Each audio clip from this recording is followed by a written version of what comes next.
Here's Baker and here's Odell after lost 3 on the season. You know, anytime you stop yourself, which is it seems to be our biggest problem right now. You know, obviously, when you do that against a team that's of that caliber, you're not going to have a lot of success. You know, they beat us every phase of the game. They ran the ball down us. They stopped us on defense. They made plays on special teams. They just did everything. So we all saw the game, and we need to go back, reevaluate, and get ready for next week. Now, you might be waking up and you might have missed this. Our very own Michael Silver talking to Richard Sherman after the game about Baker Mayfield. He said, what's amazing and annoying was him not shaking hands at the beginning. That's some college stuff. It's ridiculous. We're all trying to get psyched up, but shaking hands with your opponent, that's NFL etiquette. And when you pull Bush League stuff, that's disrespectful to the game. And believe me, that's going to get us fired up.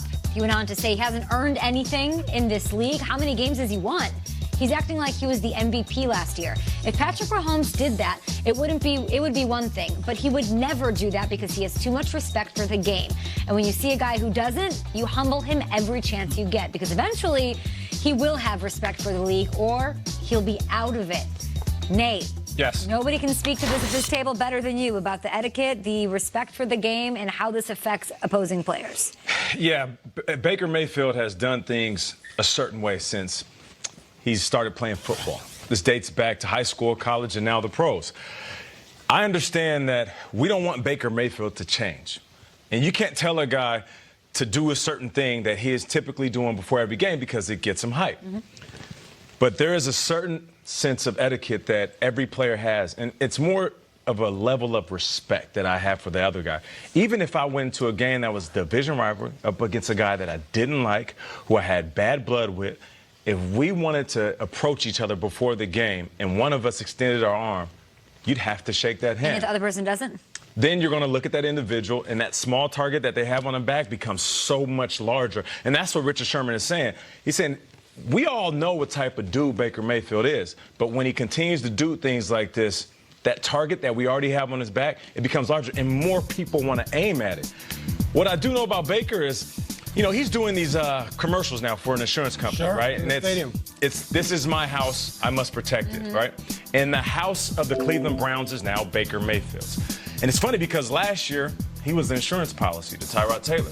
And now all of a sudden, you don't have an insurance policy. It is just you. And right now, there's flooding, there's earthquakes, there's every bad thing that could happen to the home of the Cleveland Browns, and you are the man of the house, and you have to act accordingly. I say act like a man on and off the field because your talent isn't being shown right now. Only thing that's showing up is that attitude.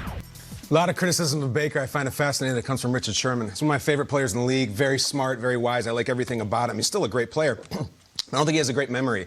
He's talking about NFL etiquette. I remember a young Richard Sherman, before he'd really done anything in this league, walking up on Tom Brady, the greatest player in the history of the league, and turning it into a "you mad bro" meme.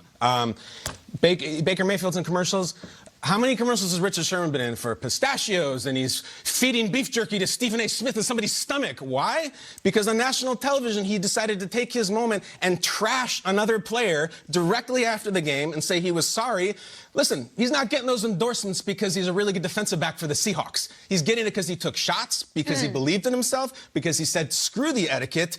Baker Mayfield can do whatever the hell he wants. He has to, you reap what you sow. But Richard Sherman, of all people, knows that a young, brash, determined player sometimes breaks the rules of etiquette. And I think this is what the Browns drafted. They knew they were getting this, and all the stuff with etiquette and kind of with Kyle on this, like, Baker Mayfield is the outlier. He doesn't play by those rules. He's never played by those rules. So if he doesn't want to shake Richard Sherman's hand before a game, I can't fault him for that. That's what gets him up.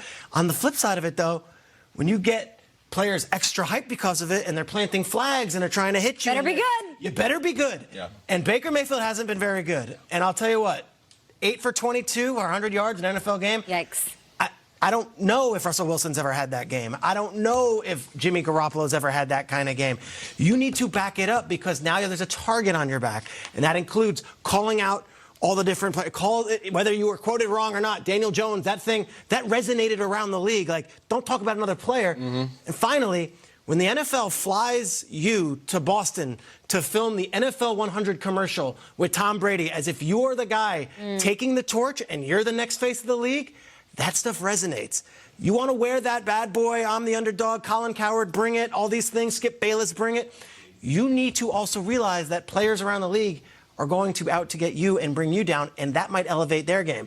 He was humbled last night, and I think in the postgame, he had very little to say, and I think a lot of people around the league enjoyed watching that version of it. Does it change how we will approach the game? Because it worked for him last year, right? Being brash, it worked for his entire college career. He was successful, and there are people this morning saying, listen, if he did that last night and they won the game, we'd be praising him for how bold he is and his energy and his self-confidence. It's not that way when you start losing and when you struggle. And it's not that he's had a bad game. He's been one of the worst quarterbacks in 2019. Yeah. He's having a terrible year among the other starters, and this is why I don't like it when quarterbacks are brash or because the wins and the losses are worn around your neck week to week, and you have that target anyway, so it's not working for him, this brash behavior. I'm asking you, Kyle, not if you think he should change it, because I know you don't think that. Yeah. Do you think he will? He might. He might be immediate into it. I hope he doesn't. Because, listen, this is a tough position for me. I bet on Baker because I say no matter what he does, it works. #1 pick, change the Browns. It's not working. I will say there's something kind of funky going on about this. If you remember Baker in college, aside from the flag planting incident, the one thing that really set him off was against Kansas when he grabbed his crotch. What prompted him to grab his crotch? The Jayhawks refused to shake hands with him at the point toss, which of all things is not a sin I would have him commit. And is there video of this? Is there possible that there was a misunderstanding about what was an intended handshake? Did Richard Sherman reach his hand out and Baker Mayfield backed away from it? I'm a little skeptical of this. There's a million cameras on Monday Night Kyle's right. See. Monday Night Football has 1,000 cameras. Where's the shot of this? And pregame, they'll capture anything Baker Mayfield's doing. There was no video evidence. Sometimes it gets messy during handshakes, and Kittle said that he did dap him up. So where's the Sherman? Here's the thing. When it comes to Baker Mayfield, sometimes the perception of who he is can change depending on who's looking at him. Because if you're a player that plays with him, he's an awesome leader. Okay. I'm a wide receiver. I would love to play for Baker Mayfield because that's the type of dude I like. But if you're playing against Baker Mayfield, your perceptions might fog his intentions. So Baker Mayfield might not have went on the field thinking, I'm not shaking anybody's hand. Maybe he was just in his zone. Maybe he was listening to music. Maybe he was getting ready for the game. But if he did that, that's irresponsible of Sherman to trash him for dissing him, which maybe he didn't. But the perception of Baker Mayfield around the league, I think this is a very bold statement. But I feel like, I don't want to use the word hated, but I feel like Baker Mayfield is the most... Polarizing? Not polarizing. I think the most targeted player out of quarterbacks. The 32 quarterbacks, Baker Mayfield has the largest target on his back, and I think defense are saying, we want to humble that dude. We want to serve him humble pie every chance that he gets. I'm tired of the commercials. I'm tired of him being smug. I'm tired of him acting like he runs the world. He hasn't done anything, hasn't made the playoffs. He's been in this league a year, and he's just scratching the surface of what this NFL journey is. So I think that's what makes this whole thing very clouded. 4 touchdowns, 8 interceptions. He is ranked 32nd in passer rating of all of the quarterbacks. So something needs to be done here. And I'm sure his coach has to be mentioned in the equation with Freddie Kitchens and just what this Browns team is and isn't doing out there on the field. Maybe we will hear from Baker Mayfield. Excellent points all around. And we will dig in further to Freddie Kitchens and his sort of role in what's going on with Cleveland, Believeland, and a team that we thought that would certainly exceed last year's expectations. And still in good shape in the AFC North. That's true. Somehow. A game behind. I mean, and they beat the